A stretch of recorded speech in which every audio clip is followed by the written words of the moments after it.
कट्टा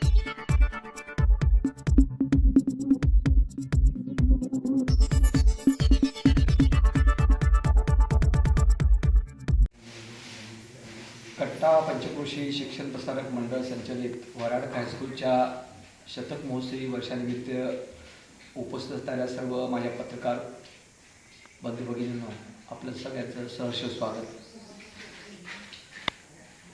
कट्टा पंचक्रोशी शिक्षण प्रसारक मंडळ हे 1926 साली योगात्मा काकासाहेब वऱ्हाडकरांनी स्थापन केलेलं आहे आणि तिथून 2026 म्हणजे जवळजवळ 100 वर्ष हे ज्ञानदानाचं काम सिंधुदुर्ग जिल्ह्यामध्ये ही संस्था वऱ्हाडकर हायस्कूल, वऱ्हाडकर इंग्लिश मिडियम स्कूल आणि डॉक्टर दादासाहेब वऱ्हाडकर कला व वाणिज्य महाविद्यालय या 3 युनिटच्या माध्यमातून करत आहे. म्हणजे आजपर्यंत लाखो विद्यार्थी इथून पासआउट होऊन गेलेले आहेत. अनेकांनी एक वेगळ्या समाजामध्ये एक वेगळ्या पद्धतीनं आपलं नाव लौकिक कमवलेलं आहे. तर अशा ह्या शिक्षण संस्थेमधील वऱ्हाडकर हायस्कूलचं हे 100वे वर्ष 11, 12, 13, 14 एप्रिल रोजी आम्ही त्याची सुरुवात करत आहे ह्या वर्षी शतक महोत्सवी वर्षाची. आणि त्या शतक महोत्सवी वर्षामध्ये आम्ही माननीय खासदार नारायणरावजी राणे, पालकमंत्री नितेशजी राणे, निलेश राणे, काय कोण आहे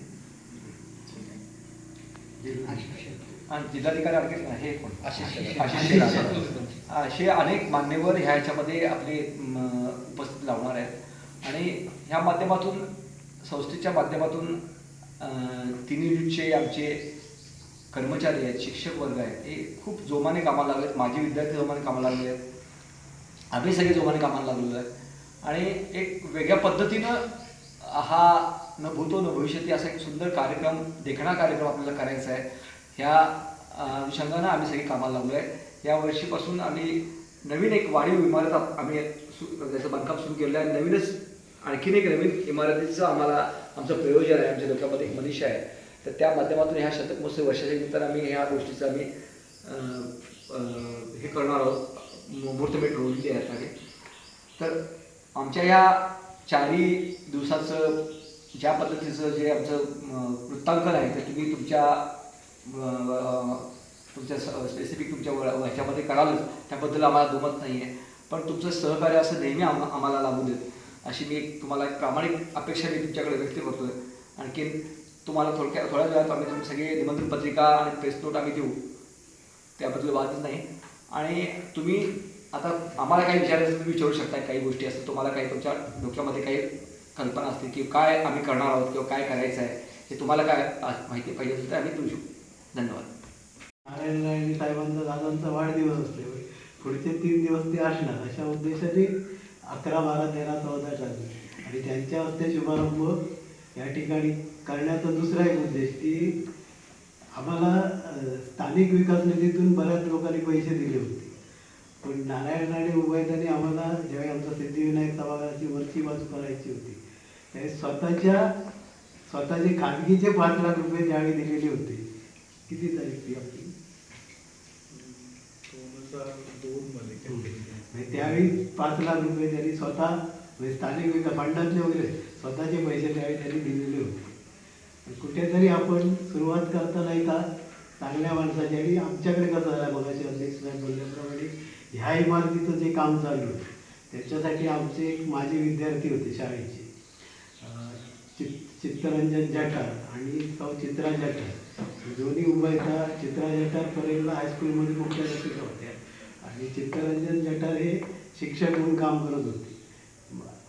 आणि त्यांनी ती दोन्ही उभयता होती आणि त्यांनी एक इच्छा व्यक्त करून ठेवलेली होती की त्यांना मूलबाळ काय नव्हतं. त्यांनी एक इच्छा अशी व्यक्त केली होती की त्यांची एक मुलीला प्रॉपर्टी होती आणि त्या प्रॉपर्टीची जी काही रक्कम येईल त्याची 75% रक्कम माझ्या वऱ्हाडकर हायस्कूलला दिली पाहिजे. ती गेल्यानंतर त्यांनी विल करून ठेवलेलं आणि विलप्रमाणे ते हायकोर्टात श्रीमंतांनी ते विल करून ठेवलं. आणि इथले आमचे संचालक नाना गिरकर होते, त्या विलला साक्षीदार होते. त्यामुळे त्यांच्या माध्यमातून ते आम्हाला ते गेल्यानंतर ते पैसे त्यांचे ट्रस्टींच्या नावावर गेले. मिळाले पाहिजे होते आम्हाला 60 लाख रुपये, पण 57 लाख रुपये आम्हाला मिळणार कारण ते ATGचं सर्टिफिकेट. सध्या आम्हाला त्यांच्याकडून 51,90,000 रुपये मिळालेली आहेत. आणि ते पाठबळ मिळाल्यामुळे आम्ही आता आपण ज्या ठिकाणी बसलो त्या ठिकाणी जवळजवळ 1,23,00,000ची इमारत आम्ही येत्या 4 महिन्यात पुरी करणार. दुसरी गोष्ट, आमची टाईप इमारत ही आमचे त्यावेळेचे संस्थेचे काकासाहेब वराडकरांचे चिरंजीव प्राचार्य शरदराव वराडकर, म्हणजे विद्यमान अध्यक्ष आणि विश्वस्त कर्नल वराडकर यांचे वडील, ते मुंबईतून सचिवालयात होते. ते इथून आल्यानंतर शाळेसाठी काकासाहेबांनी बोलवून घेतल्यानंतर आल्यानंतर त्यांनी जी टाईप इमारतीचा जो प्लॅन आहे तो त्यावेळी केलेला होता. वसंतराव नाईकांच्या हस्ते तर कोनशिला समारंभ झालेला होता. त्या इमारतीला आता 60 वर्षापेक्षा जास्त कालावधी झालेला आहे. पण आमच्याकडे काकासाहेबांच्या हस्ते जी इमारत उभी राहिलेली होती इथे बसून, ती आज आमच्याकडे नाही. ते आमचं एक क्षण आहे, त्या विषयावर काय बोलण्याचं नाही. पण टाईप इमारतीच्या बाबतीत आम्ही भविष्यात एक प्लॅन करून एक साधारण 10 कोटीचं टार्गेट आम्ही सगळ्यांनी ह्या शतक महोत्सवाच्या निमित्ताने आम्ही करत आहोत. आणि ते करताना ती इमारतीचा निदान खालचा जो टाईप शेप आहे तो ठेवून त्याच्यावरती वर्ग वाढवण्याचं आमचं मानस आहे आमचा सगळ्यांचं. त्या दृष्टीने आमचे कोल्हापूरचे जे प्रशांत हळदकर आर्किटेक्ट आहेत आणि इंजिनियर, म्हणजे एक ह्याचा ठोस त्याचा प्लॅन तयार करून कोणतं असे ती इमारत आम्हाला करायची आहे. आणि ह्या जडणघडीत आता मगाशी मी जसं प्राध्यापक शरदराव वराडकरांचं नाव घेतलं, डॉक्टर दादासाहेब वराडकर, त्याच्यानंतर आमचे श्रीकृष्ण वराडकर होते. माझे वडीलसुद्धा पोस्टाची नोकरी सोडून काकासाहेबांच्या शब्दासाठी याच हायस्कूलमध्ये शिक्षक म्हणून राहिले.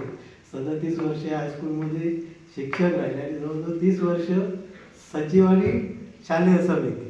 आणि तो जो त्यावेळेचा आमचा काकासाहेबांनी दिलेला वारसा आहे तो घेऊनच आम्ही पुढे जातो. तुम्ही आजही आमच्या शाळेच्या कुठच्याही बाबतीत जरी चौकशी केली, कुठेही अवाजवी फी वगैरे आकारणी करून आम्ही करत नाही. पण आमच्या मागे आजही त्यांचं अस्तित्व आहे काकासाहेबांचं आणि त्या गेलेल्या त्याग केलेल्या सगळ्या लोकांचं. त्यामुळे कुठेही अडचण नाही. आता आज हे 2 विभाग आहेत आमचे. इंग्रजी माध्यमाचं आहे ते ज्युनियर KG पासून 12वी सायन्सपर्यंत आहे, पूर्णपणे विनाअनुदानित आहेत, काय म्हणतात 12वी सायन्सपर्यंत आहे. सिनियर कॉलेज आहे ते सुद्धा आमचं आर्ट्स अँड कॉमर्स आहे, ते सुद्धा पूर्ण विनाअनुदानित आहे. परत दुसरी एक गोष्ट कशी, आमचं कनिष्ठ महाविद्यालय जे 12वी आर्ट्स कॉमर्स संयुक्त आहे त्याला 6 शिक्षकांची गरज असताना शासनाकडून फक्त 2च शिक्षक आहेत. 4 शिक्षक हे आमचे संस्थापक आणि ते सगळा डोलारा हा सगळा पगाराचा सांभाळ एक पुण्याई. आणि आम्ही कुठेही म्हणजे कोणाची अडवणूक करणं किंवा काय करणं, एखाद्याची फी नसली तर आम्ही आमच्यातले काही आमचे माझे विद्यार्थी आहेत त्यांच्या माध्यमातून ते आम्ही सगळं करून आजही त्या पद्धतीने आम्ही ते सगळं सुरळीत चालवतो आहे. आणि गेलेल्या लोकांचा अनेक शिक्षकांनी त्याग केलेला आहे त्या इमारतीच्या बाबतीत. त्यांची नावं आहेत, सगळ्यांची नावं घेताना कोणाचं तरी एक नाव राहील तर ते चुकीचं आहे. म्हणजे सांगण्यासारखी गोष्ट, आमचे NT गुराम म्हणून एक शिक्षक होते, ते प्रॉव्हिडंट फंडमध्ये नोकरीला होते. आणि टाईप इमारतीच्या वेळी ज्यावेळी अडचण झाली, आणि त्यावेळी कसं होतं, आता पगार शिक्षकांच्या खात्यात जातो, त्यावेळी पगार ग्रँटमधूनच येत होता, संस्थेकडे होता आणि संस्थेने तो पगार द्यायचा होता. पण त्यावेळेच्या शिक्षकांनी असं सांगितलेलं होतं की आम्हाला गरजेपुरते पैसे द्या, बाकीचा खर्च तुम्ही इमारतीसाठी वापरा आणि आपली इमारत लवकरात लवकर पूर्ण होते. अशा पद्धतीने ते काम चाललेलं होतं आणि तशा पद्धतीने ती इमारत तयार झाली. आणि त्यावेळी NT गुराम सरांनी आपली प्रॉव्हिडंट फंडची नोकरी सोडली, मुंबईतली खोली विकली आणि या ठिकाणी त्यांनी हे पैसे ठेवल्यानंतर जसं झालं ते काही पण पैसे दिले गेले. पण त्यावेळी हे डेअरिंग करणं शिकणारे सुद्धा माझे विद्यार्थी या शाळेचे आहेत, असे बरेच आहेत. त्याच्यात नाव चंद्रकांत वायरकर होते, डॉक्टर अल वायंगटकर होते, काही नावं आमची चुकतील. तसेच मुख्याध्यापक पदात सुद्धा रांगणेकरांपासून आजपर्यंत गावडे मॅडमपर्यंत खूप दर्जेदार मुख्याध्यापक रांगणेकर सर होते, कवडेकर होते, आपलं नाव त्या वंदना मासिक मिळते. आणि तसेच आजही जे आमचे सगळे सहकारी शिक्षक आहेत ते आता गेले 10 ते 15 दिवस अशा पद्धतीने काम करतात की भले एखादे ह्याची बांधकामाची वस्तू उचलायची असेल तर मी शिक्षक आहे म्हणून कशी उचलू असं म्हणत नाही, ती उचलत आहे. 14 तारीखला जास्तीत जास्त पूर्णत्वात जे जे काम आहे ते घेऊन शाळेचं करायचं असं या सगळ्यांचा आमचा स्टाफचा म्हणजे खूप स्टाफचा सपोर्ट आहे. ते अत्यंत आतासुद्धा सगळे गावोगाव गेलेले आहेत. माझ्या विद्यार्थ्यांना निमंत्रण देणं, त्यांना बोलवणं, उद्या कार्यक्रमाच्या वेळी त्यांची येण्या जाण्याची व्यवस्था करताना सगळ्या त्या गोष्टी घेणं आणि आमचं कार्यक्रमाचं नियोजन तुम्ही जर बघितलं तर हे जे आहे ते पहिल्या दिवसाचा कार्यक्रम आपल्याला देऊ त्याच्यात. पण आम्ही दुसऱ्या दिवशी शोभायात्रा वगैरे आहे आमची आणि तिसऱ्या दिवशी आम्ही जो 13 तारीख आहे तो पूर्णपणे महिलांचा म्हणजे माझी विद्यार्थी आणि महिला अशा पद्धतीचा कार्यक्रम आहे. 4 दिवस संपूर्ण परिसरातले तालुक्यातले बचत गट या ठिकाणी आपले स्टॉल लावणार आहे. आम्ही स्टॉलसाठी त्यांच्याकडून कोणतीही रक्कम वगैरे घेणार नाही. त्यांची स्वच्छता करणं आणि त्यांनी ते स्टॉल त्यांचंही वेगवेगळं जवळजवळ आता 16 ते 17 स्टॉल या ठिकाणी उपलब्ध झालेले आहेत. 13 तारीखच्या कार्यपत्रिका आपल्याला देतील. ते पाककला स्पर्धा आहे, माझे विद्यार्थ्यांचे हे आहेत सांस्कृतिक कार्यक्रम आहेत. दुसऱ्या दिवशी एक दशावतारी बाल दशावतार नाटक आहे ते 2 तासाचं माळगाव हायस्कूलचं आणि मला वाटतं प्रफुल्ल देसाई सरांनी एक आपली नाटिका काहीतरी बसवलेली आहे ती. अशा प्रकारचे नियोजन आणि आम्ही गेली 3 वर्ष आम्ही आमचं स्नेहसंमेलन असू देत किंवा काय असू दे आम्ही पारंपरिक आणि संस्कृती आणि आपले संस्कार जोपासणारेच स्नेहसंमेलनाचे आमचे विषय असतात. आम्ही रेकॉर्ड डान्स वगैरे हा प्रकार पूर्णपणे आमच्याकडून बंद केलेला आहे. आमच्याकडे 2 वर्षापूर्वी राजा शिवछत्रपती झालं, त्याच्या अगोदर स्वातंत्र्याचा महोत्सव झाला, गेल्या वर्षी दशावतार झालं, ह्या वर्षी बहुतेक एक थीम चालली आहे म्हणजे नवनाथांचं हे आहे. त्याच्यापुढे त्या ज्या गोष्टी होतील त्या संस्कारक्षम व्हाव्यात, आपली परंपरा जपू या उद्देशाने सगळं आमचं कार्यक्रमाचं नियोजन आहे. आणि आमचे विश्वस्त असतील सगळे आमचे सहकारी पदाधिकारी असतील ह्या सगळ्यांचा एक व्यवस्थित सपोर्ट असल्यामुळे ह्या सगळ्या गोष्टी आम्ही पार पाडत आहोत आणि हे घेतलेलं कार्यक्रमाची जबाबदारी पार पाडण्याचंही आमचं नियोजन आपणा सर्वांचं एक सहकार्य त्या दृष्टीने आम्हाला मिळालं. अध्यक्षांनी किंवा माझ्या सर्व सहकार्यांच्या वतीने आपल्याला ती एक अपेक्षा व्यक्त करतो आणि आपल्याला सहकार्य आजपर्यंत आहेत आणि पुढे ते मिळेल आपण अशी सदिच्छा व्यक्त करतो आणि थांबतो. तुम्हाला सगळ्याच गोष्टी तुम्हाला क्लिअर केल्या आहेत. कारण काय पूर्वीपासून या संस्थेवर असल्यामुळे यांना बऱ्याच गोष्टी माहीत आहेत. मी सांगू शकलो असतो पण मला ह्या गोष्टी चक्कर आठवणार नाही कारण हे त्याच्या फील्डमध्ये असल्यामुळे खूप चांगल्या पद्धतीने सांगितलं आहे. जे मला 33 वर्ष झाली या संस्थेत. तर मगाशी त्यांनी जे सांगितलं की बाबासाहेब आंबेडकरांचं ते खरंच इतकं तुम्ही त्याच्यावरती चांगली कथा लिहू शकाल किंवा तुम्ही तुमच्या याच्यामध्ये प्रेझेंट करू शकाल. 1929 मध्ये कुरकाळ्याजवळ एक सावकार ग्रामस्थांना खूप त्रास द्यायचा. त्याचं जुलमी पद्धतीने त्याचं वसुली व्हायची. इतका त्रास द्यायचा की म्हणजे लोकांना असंही व्हायचं, स्त्रियांच्यावर अत्याचार, मुलांच्यावर अत्याचार, म्हणजे त्यांचं शेत सारा लुटून द्यायचा. आणि अशा याच्यामध्ये गावातले काही 4 तरुण एकत्र येऊन त्यांनी ठरवलं की ह्या सावकाराला आपण त्याचा काटा काढायचा. आणि त्यांनी त्यावेळेला त्या सावकाराचा खून केला म्हणजे त्याचा वध केला. आणि त्याचे 4 दिवसानंतर त्याला ब्रिटिश गव्हर्नमेंट होतं त्याला लक्षात आलं. त्यांच्या खबऱ्यांनी त्यांनी सांगितले की ठराविक लोक आहेत त्यांची नावं सांगितली. तर त्या लोकांना अटक करायला ब्रिटिश गव्हर्नमेंटचे सगळे पोलीस होते त्यावेळेला ज्या आले त्यावेळेला एक सगळ्यात महत्त्वाची गोष्ट म्हणजे गावच्या स्त्रिया सगळ्या पुढं आल्या. त्यांनी आगळामध्ये हात घेतले आणि आम्ही मारलो म्हणून हे सगळ्या पोलिसाच्या आजूबाजूला त्यांनी हे केलं. त्यामुळं ह्याच्यावर अर्थ यायला लागला. आणखी लोकांना समजलं, त्यांना सैनिकांना माहिती होतं पोलिसांना. त्यांनी ते दाजी पवार म्हणून होते ते आणि त्यांच्या मित्रांना त्यांनी अटक केलं. त्यावेळेला गावकऱ्यांनी काकासाहेबांच्याकडे ते इथे आले. काकासाहेबांनी सांगितलं की ह्या अशा गोष्टीतनं ह्या गोष्टी घडलेल्या आहेत.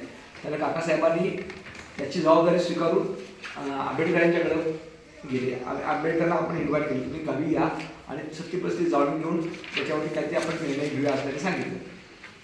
आंबेडकर त्यावेळेसाठी अभ्यासासाठी इथं आले. पण त्यावेळेला कसं होतं की परिस्थिती अशी होती की अस्पृश्यता सगळीकडे होती. शक्यतो अशा गोष्टीमध्ये कोणी एंटरटेन करत नव्हतं. मग तिथं कौलारू शाळा होती. त्या कौलारू शाळामध्ये 8 दिवस बाबासाहेब आंबेडकर राहिले. फक्त काकासाहेबांनी म्हणजे योगात्मा काकासाहेबांनी 8 दिवस स्वतःच्या हाताने रांधून त्यांना वाढलं. 8 दिवस त्यांनी स्टडी केला आणि त्यांना फाशी झालेली शिक्षा ही जन्मठेपेमध्ये कन्वर्ट केली त्यावेळेला. आणि अशा पद्धतीने तो एक वेगळा इतिहास ह्या जागेचा त्यावेळेचा आहे. म्हणजे मगाशी नाईक सरांनी जे सांगितलं खरंच आहे ते, की तसं बघायला गेलं तर ही वास्तू असली तर एक वेगळं मॉन्युमेंट झालं असतं आता आज कदाचित. ठीक आहे, म्हणजे आम्हाला पण ते शल्य आहे, कारण पूर्वी काही ज्या अनुरूप काही गोष्टी घडल्या त्याला आपण परत हे करू शकत नाही. पण अशा काही गोष्टी आहेत. आणि आता आपल्या संस्थेच्या माध्यमातून किंवा शाळेच्या माध्यमातून IBTच्या माध्यमातून काही गोष्टी आपण इंट्रोड्यूस केलेल्या आहेत. छोट्या छोट्या कार्पेंटरी असू देत, म्हणजे छोट्या छोट्या गोष्टीचं आपण इथे प्रशिक्षण देतो. आणि आपल्या संस्थेचे विश्वस्त आहेत जे कर्नल वराडकर, त्यांनी 2 वर्षापूर्वी एक योजना मुद्दाम आमच्या शाळेमध्ये आम्ही राबवली, गावी राहा आणि मोठे व्हा.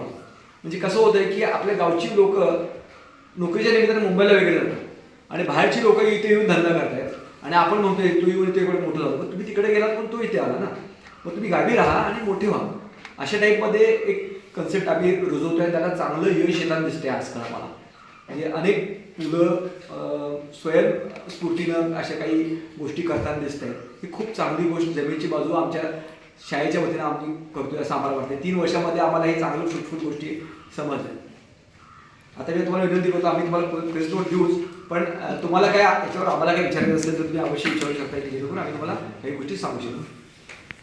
टुरिझम आणखीन हॉस्पिटॅलिटी मॅनेजमेंट मॅडम, तो आपण आपल्याकडं ह्या वर्षीपासून तो शासनाचा स्वरूपात या शताब्दी महोत्सवाच्या निमित्ताने आपण आज सुरू करतोय. हां, ॲक्च्युली ह्या 100व्या वर्षी आणायचे सरकारकडून आम्हाला ह्या गोष्टी समजल्या, त्यामुळं आम्ही हा अभ्यासक्रम नव्याने आता आम्ही ह्या वर्षीपासून सुरू करतोय, की हॉस्पिटॅलिटी मॅनेजमेंट आणखी टुरिझम या 2 ह्याच्यामध्ये आपण गावची मुलं आहेत की त्यांना काहीतरी चांगला रोजगार मिळेल. आणि आज टुरिझम आपल्या कोकणामध्ये खूप चांगल्या पद्धतीने फोफावत आहे. आणि त्यासाठी ह्या गोष्टींची आवश्यकता आहे की बेसिक गोष्टी काय आहेत, कशा पद्धतीनं आपण सर्वाइव्ह व्हायला पाहिजे, त्यासाठी काय ट्रेनिंग घेतलं लागेल, त्या पद्धतीचं ट्रेनिंग आपल्या ह्या अभ्यासक्रमातून मुलांच्यापर्यंत जाईल. आणि पुढची पिढी जी आहे ते ह्या ह्याच्यामध्ये फील्डमध्ये चांगल्या पद्धतीनं आपला ठसा उमटू शकेल असं आम्हाला वाटतं ह्याच्यामध्ये.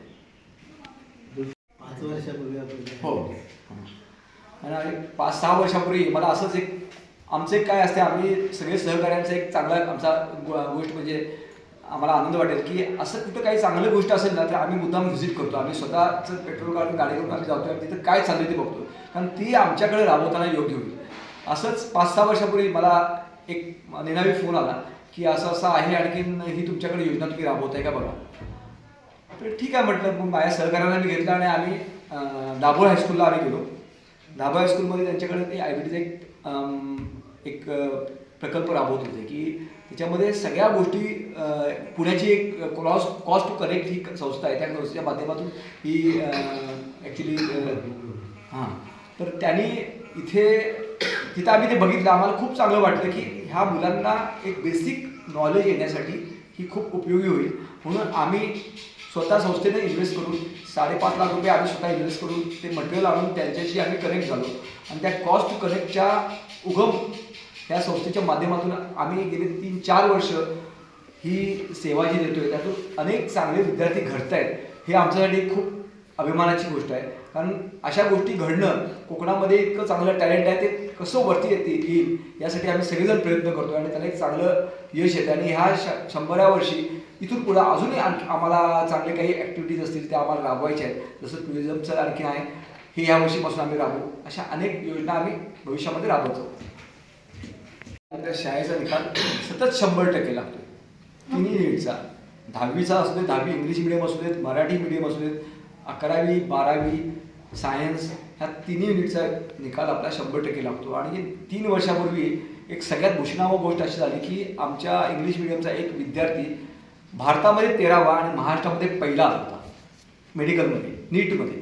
आणि ही खूप भूषण झाली. म्हणजे हे जर शहरी भागात असतं तर खूप मोठं प्रोपोगंडा झाला असता, पण आमच्याकडे ते झालं नाही. पण दरवर्षी आमच्याकडे खूप चांगल्या पद्धतीनं आमचे शिक्षक इतके चांगल्या पद्धतीने शिक्षित करतात की आज टॅलेंटला कमी नाही आपल्याकडे.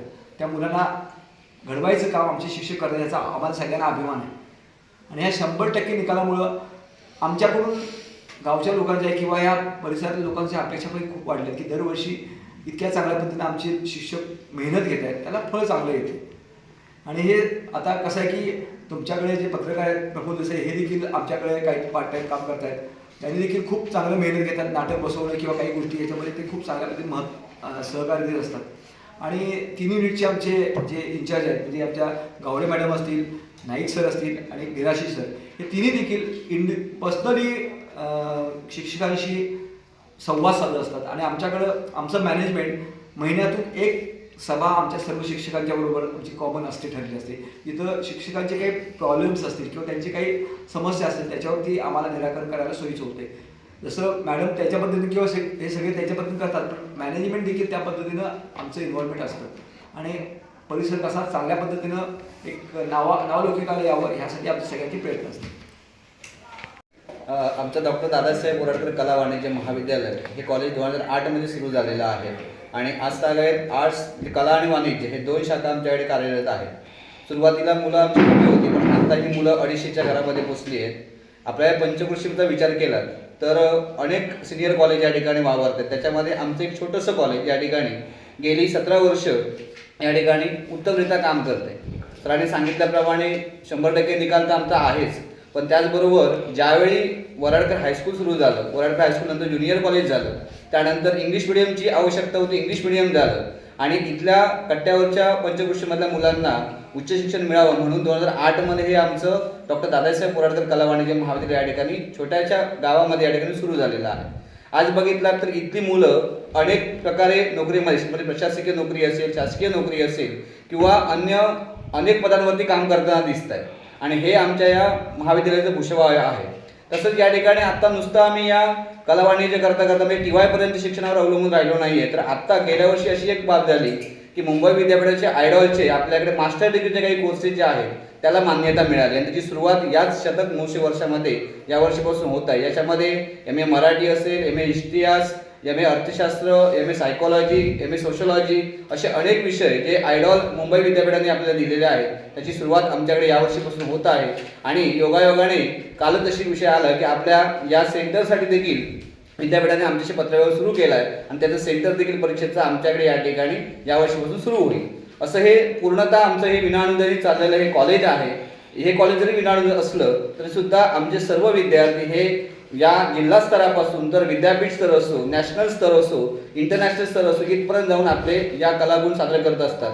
आपल्याकडे या ठिकाणी आपल्या कॉलेजचा एक विद्यार्थी होता सुबोध मालणकर, माजी विद्यार्थी, तो विद्यापीठाच्या अनेक स्पर्धेमध्ये भाग घेऊन संगीत क्षेत्रातून त्या ठिकाणी पखवाज वादक त्याच्यातून तो मुंबई विद्यापीठामधून इंटरनॅशनल स्तरावरती जाऊन त्याने आपल्या या कॉलेजला रिप्रेझेंट केलेलं होतं. त्याशिवाय अनेक पोलीस भरतीमध्ये आपले विद्यार्थी या ठिकाणी उतरतात आणि अनेक विद्यार्थी या ठिकाणचे पोलीस या ठिकाणी झालेले आहेत. हे आमच्यासाठी भूषवा बाब आहे. म्हणजे आम्ही जरी नॉन ग्रँटेबलवरती काम करत असलो तर सुद्धा अनेक प्रकारचे विद्यापीठाच्या नियमाशी अनुषंगून असलेले विविध प्रोग्राम असतील, विविध कार्यक्रम आहेत, विविध शासकीय कार्यशाळा असतात, त्यानंतर सेमिनार असतात, वर्कशॉप असतात, हे सगळं आम्ही यावर्षी घेत आहोत आणि पुढेही अशीच आमची प्रगती जी आहे ती उत्तरोत्तर चालत राहील. त्या ठिकाणी परत अनेक काही कोर्सेस जे आहेत ज्याच्यामध्ये आता करिअर कट्टा विभाग आम्ही सुरू केला आहे. तो विद्यार्थ्यांना स्पर्धा परीक्षेला हे करून देतो. आता या 3 वर्ष आम्ही सुरू केला करिअर कट्टा विभाग आणि योगायोगाने एवढी सुंदर बाब झाली की 3 वर्ष आमच्या कॉलेजला मानांकन मिळालं आणि 3 वर्ष या करिअर कट्टा विभागातून उत्कृष्ट प्राचार्य म्हणून मला त्या ठिकाणी जिल्ह्यातून